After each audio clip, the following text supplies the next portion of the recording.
We let two guys with zero goose hunting experience set up a decoy spread, and this is what they came up with. So right now, this is what Andrew and Spencer's spread looks like. We've got the blind here, and a lot of the decoys are trickling out to this side here.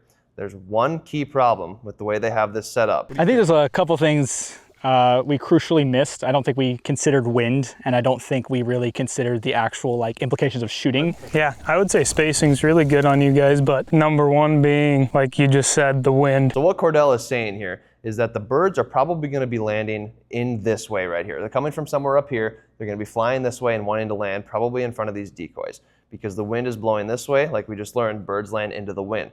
So as they're coming this way, they're going to see the blind first, which isn't really a good thing. It could work like you said, but the first thing they're going to see is these decoys, and they're going to want to stop short and get set up probably somewhere right around here.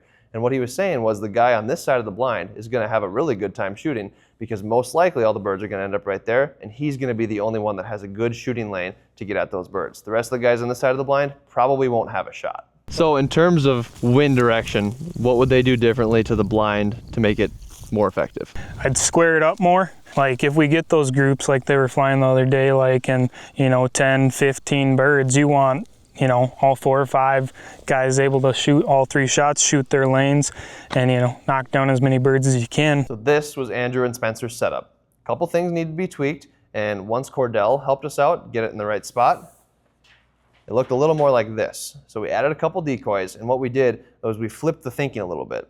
Instead of having a bunch of decoys behind the blind over here, what was behind the blind, we're facing the blind this way now, which would be facing into the wind. And what we did was we kept some of the decoys behind the blind, but then we made a big U pattern. So that gives the birds a big visual in the sky of like, okay, there's a group of birds right here. There's a nice inviting spot in the middle to come fill out. So you put a couple decoys out there in the middle to make them feel a little bit more comfortable. But this gives the birds a great spot to come in and land where everybody in the blind has a straight shooting shot at them in the best case scenario possible.